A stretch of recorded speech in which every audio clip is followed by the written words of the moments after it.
Love has become a relevant thing in human life only because human emotion is a strong aspect of being human being. In human life, emotion is a very powerful thing. Even in this day and age, though people think they're very intellectual, even today, their emotions are the strongest aspect. Yes or no? It's the most intense aspect of their life. They claim they're intellectual, but their intellect is never so intense, but their emotions are intense. Maybe not love, maybe not compassion, but maybe anger, maybe irritation. These are all emotions. So emotion is a very important aspect of being human. Now we're only talking about what type of emotion do you want to have?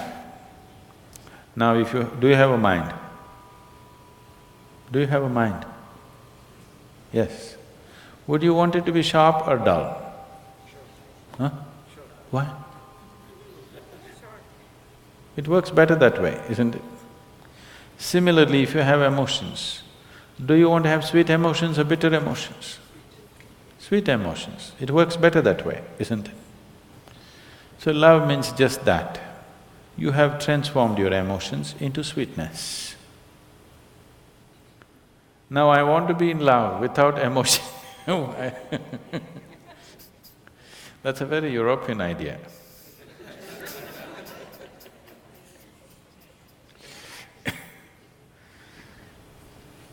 Love is an emotion. It is the sweetness of your emotion which we are referring to as love. If the same emotion becomes bitter, we call it hate. Usually it is the people whom you love that you hate, isn't it? Some time ago you loved them, now you hate them. You don't hate that man who's just walking on the street, isn't it? Some love should have happened and now the coin fell another way and now it's become hate. Yes? So it's just the same coin. If it falls this way, it becomes love, if it falls that way, it becomes hatred. Don't think they're too far away. They're pretty close. One little thing goes wrong, love becomes hate, isn't it? So, how to be in love without emotion? Love is an emotion. Now the choice is only, do you want your emotions to be sweet, pleasant or unpleasant emotions? That's your choice. It's an obvious choice, isn't it? But most people are keeping their emotions bitter most of the time. Bitterness need not necessarily mean they're in active hatred. They're in irritation, they're in agitation. They're in some kind of… fear is also an emotion, anxiety is an emotion. It is in some level of unpleasantness. If you make your emotions very pleasant, then life will be very pleasant. Even today, most people experience as a moment of love as the most profound experience of their life. It is not. But they experience it that way because that is the most intense thing they have touched. That is the deepest dimension of life they have touched is a moment of love. So they raise it to heaven. People are transporting it to heaven. People are talking about divine love. You do not know whether God loves or not. Human beings are capable of love if they're willing. Dog is capable of love. When human beings fail you, you get yourself a dog. If you get a dog, 12-year guaranteed love affair. Yes? Do not underestimate this. You get yourself a dog, every day you come home, what a welcome you get. Your wife, she's no good. One day she's one way, your children, they're not interested whether you come home or go. But your dog, every day, what an excited welcome he gives you. Nobody's capable of this, isn't it? Every day, without fail, he'll never show disinterest in you. is such a boost for you, you know. Dog is love for sure. Maybe it's just a spelling mistake. You know, typos can happen.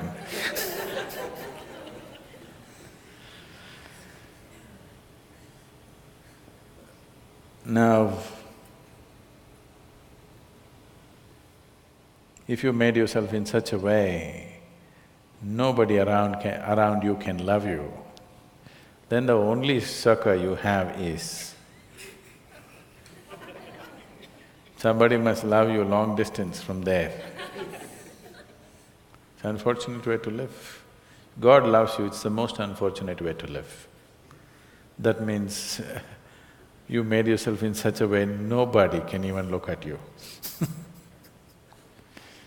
If people around you cannot help loving you, that's a nice way to be, isn't it? You may not be great, maybe at least you're cute. Yes? So,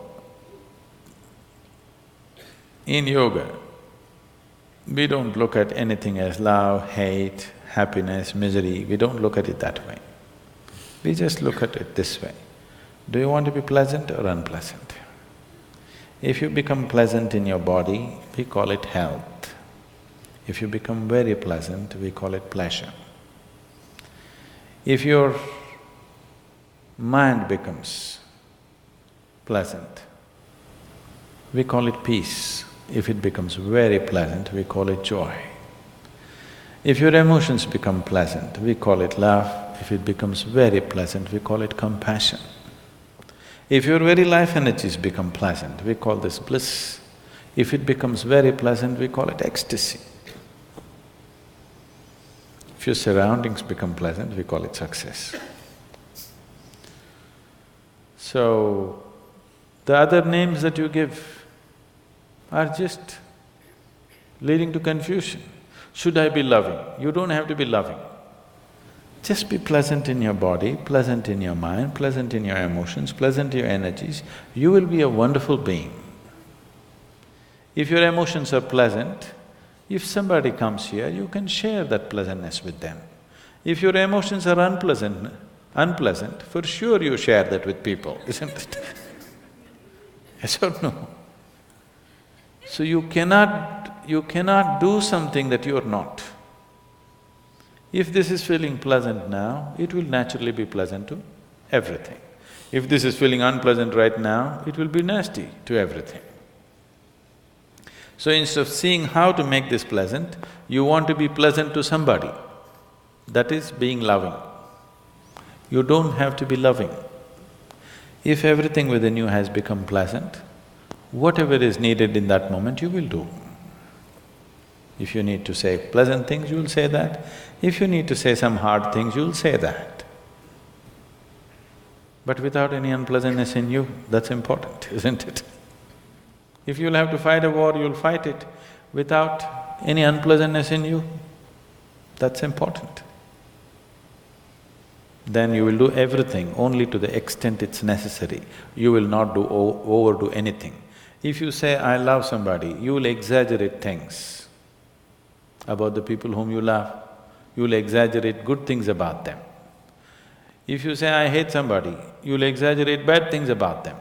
You'll never see anything the way it is. People go blind with things that they love, isn't it? They have no sense, they lose all their sense. If they hate also, they'll lose sense. If you like, you will lose sense, if you dislike, you will lose sense. The doorway of life is in being equanimous, that you're able to see everything just the way it is. Now you are pleasant to somebody not because somebody is nice. You're pleasant to somebody because you are pleasant, that's all. This is more guaranteed. It's a more guaranteed love affair, isn't it? You're being pleasant to somebody because you're pleasant. If I'm being pleasant to you because you are nice, tomorrow if you're not so nice, something else will happen, isn't it? If you mortgage your pleasantness to something outside of you being pleasant or unpleasant is only by chance. Keeping this one pleasant is your business. If this one is pleasant, with whatever it interacts, it will generate pleasantness. Now you have not managed to make this pleasant, you're trying to be pleasant to somebody, and that is subject to so many things. If you have to be pleasant, they have to be fixed the way you want them. And that's not possible. Nobody can be fixed the way you want them. You're not able to do that even with one person, isn't it? You cannot even fix one person the way you want them, forget about the whole world. The more you try this, the more bitterness and unpleasantness will happen. That is why in the so-called most intimate relationships, maximum amount of unpleasantness happens.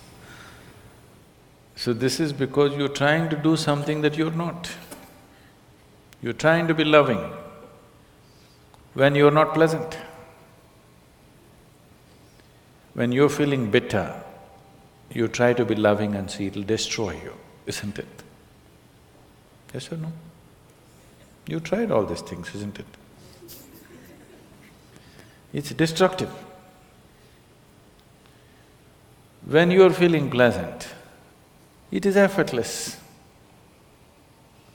So, you just have to look at why is it you being pleasant or unpleasant is mortgaged to external situations. If everybody around me is unpleasant, how can I be pleasant? Especially if everybody around you is unpleasant, it's all the more important that you're pleasant, isn't it? Yes or no? If everybody around you is in a mess, is it not all the more important that you're pleasant? If everybody around you is unhealthy, is it not very important that at least you're healthy, even if you want to take care of them? Is there any logic to everybody is unhealthy, so let me also get sick? What is the logic behind this? So if people around you are unpleasant, it becomes even more important that you're pleasant.